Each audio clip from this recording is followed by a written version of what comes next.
찬미수님, 오늘 2월 8일 목요일이고요. 시간은 8시 29분. 오늘 조금 시간이 늦어서 많은 부분을 읽기가 좀 어려울 것 같기는 해요.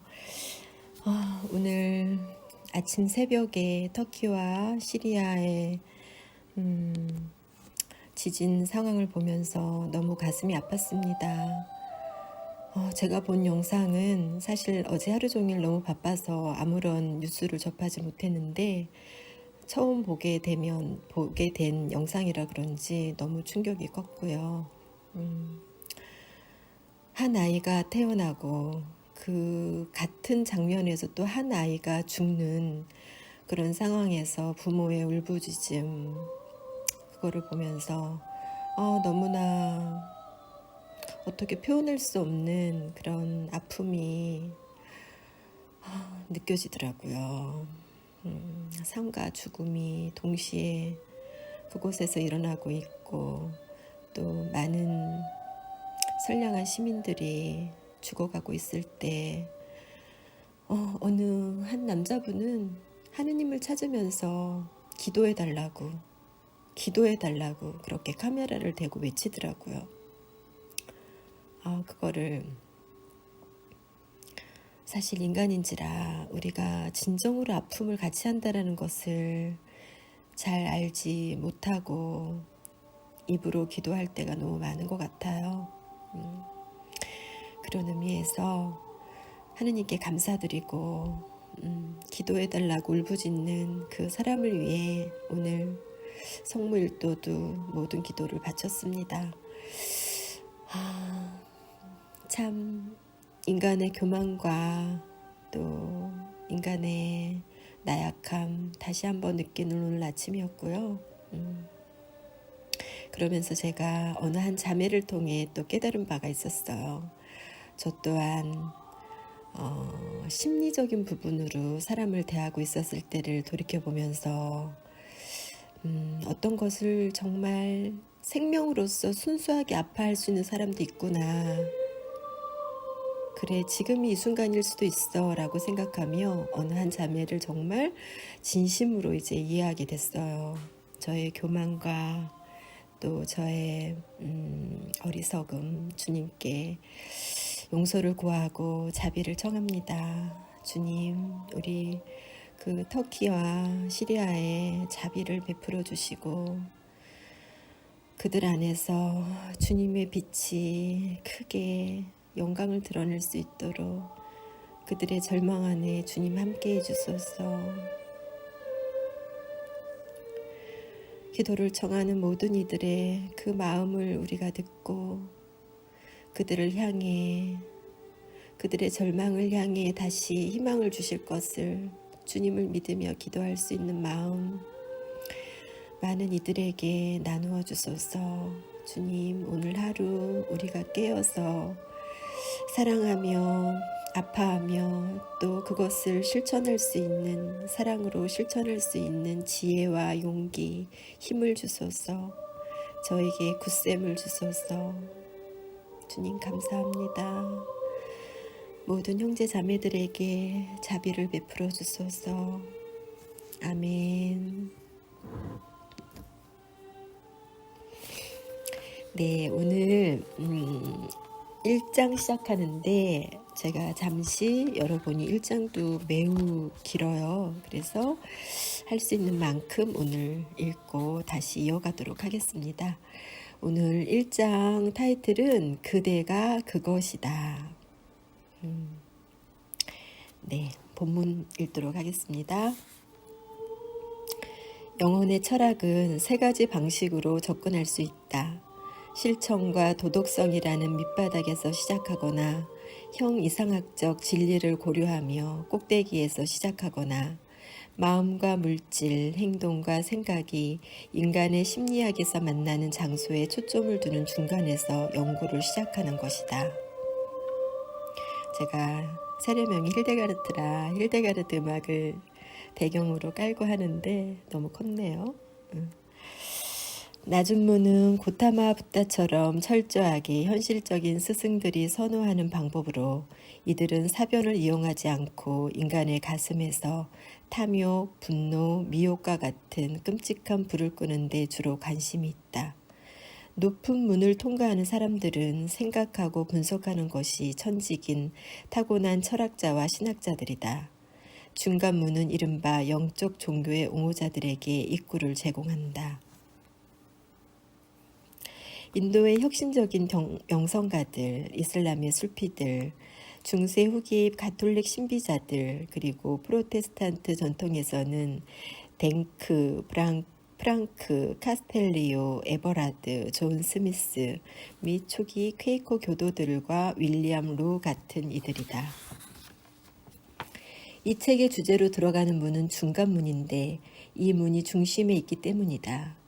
영혼의 철학의 심리학은 형이상학을 그 근본으로 삼고 있으며 논리적으로는 특징적인 삶의 방식과 윤리체계의 문제들을 담고 있다. 이 중간 지점의 교리에서 출발해야 마음이 양방향으로 움직이기 쉽다. 이 장에서는 이런 전통적인 심리학의 유일한 양상, 가장 중요할 뿐 아니라 영혼의 철학 옹호자들이 가장 강조하면서 주장한 가장 덜 심리학적이라고 덧붙일 수 있는 양상에만 우리의 주의를 국한시킬 것이다. 왜냐하면 이 장에서 보여주는 교리는 심리학보다는 자기학, 즉 개인 에고가 아닌 개별화된 특정 자아들의 심연에 존재하는 신성한 근본 바탕과 동일하거나 적어도 유사한 영원한 참자아에 관한 과학에 속하기 때문이다. 그런 알매 필요한 조건을 충족시킨 사람들의 직접적인 경험에 근거해 볼 때 이런 가르침은 그대가 그것이다 라는 산스크리트 문구로 가장 간단하게 표현된다. 아트만 혹은 내재하는 영원한 참자아는 브라우만 즉 모든 존재의 절대 원리와 하나이다. 모든 인간의 최종 목표는 그 사실을 스스로 발견하고 자신이 실제 누구인가를 발견하는 일이다. 에카르트의 글을 인용합니다. 신께서 만물에 깃들수록 그 바깥에 계시도다. 내부에 계실수록 더욱 외부에 계시네. 신께서 만물에 깃들수록 그 바깥에 계시도다. 내부에 계실수록 더욱 외부에 계시네. 초월자이면서 완벽히 타자여야만 거주하는 곳에 따라 변화되지 않고 내재할 수 있다. 영혼의 철학은 영혼 속에서 뿐만이 아니라 바깥 세상에서도 그리고 세상과 영혼을 넘어선 초월적인 딴 세상인 천국에서도 만물의 영적인 근본 바탕을 아는 것이 바람직하고 실로 필요한 일이라고 가르친다. 신께서는 모든 곳에 계시지만 그대 영혼의 가장 깊고 가장 중심적인 곳에만 존재하신다. 타고난 감각으로는 신을 포착하거나 그대를 신과 하나 되도록 하지 못한다. 이해, 의지, 기억이라는 내적 능력은 신을 향해 손을 뻗지만 그대 안에서 신의 거주처가 될 수는 없다.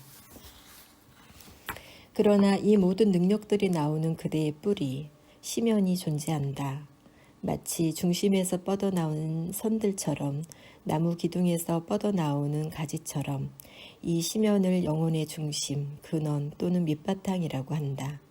이 심연이 그대 영혼의 단일성이자 내가 거의 무한이라고 말했던 영원성이다.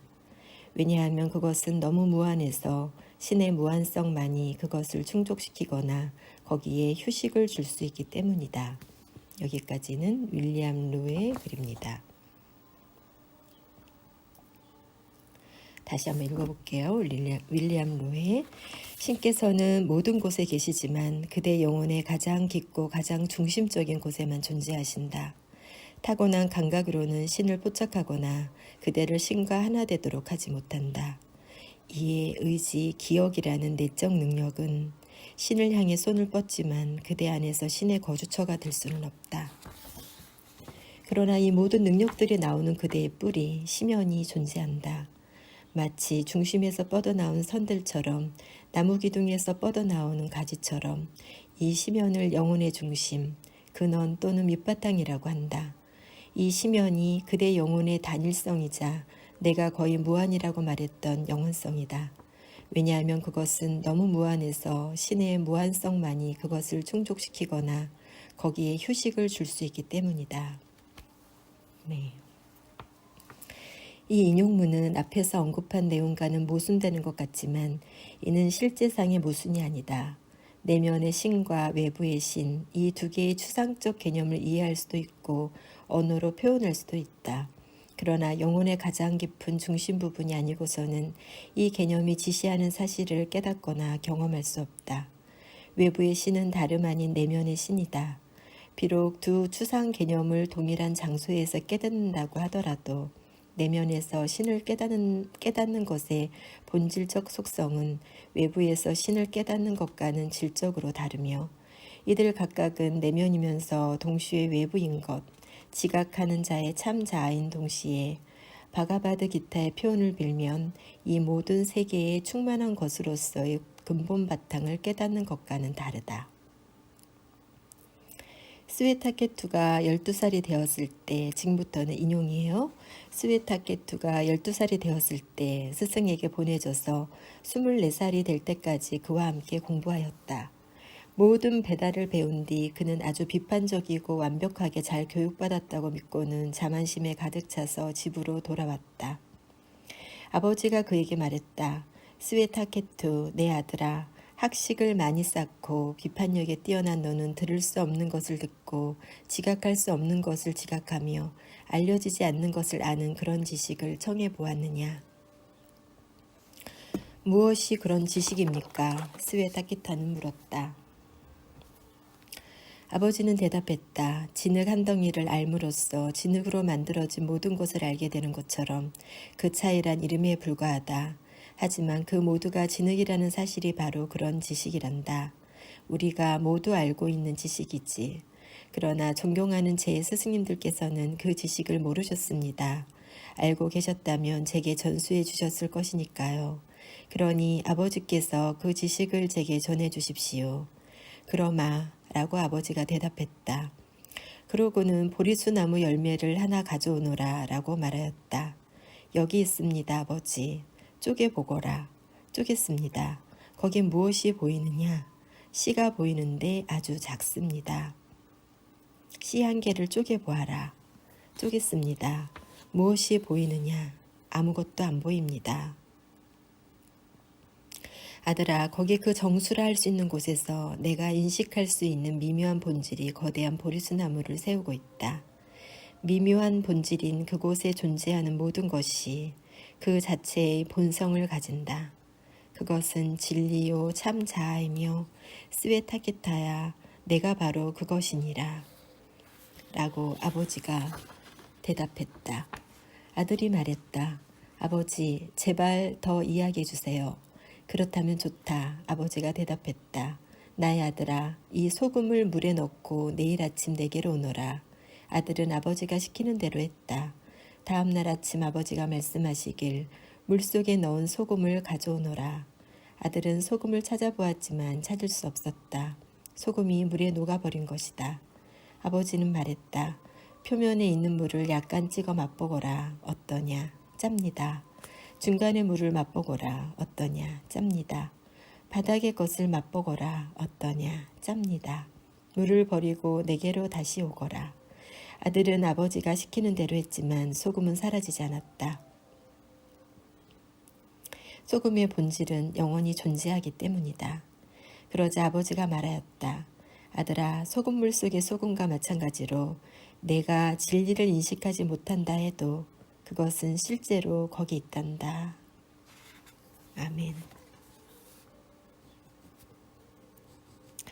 감지하기 어려운 본질인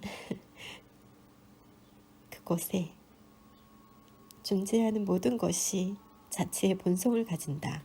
그것은 진리요 참 자아이며 스웨타케투야. 내가 바로 그것이니라. 찬도기야 우파니샤드 중에서 오늘 여기까지 읽도록 하겠습니다.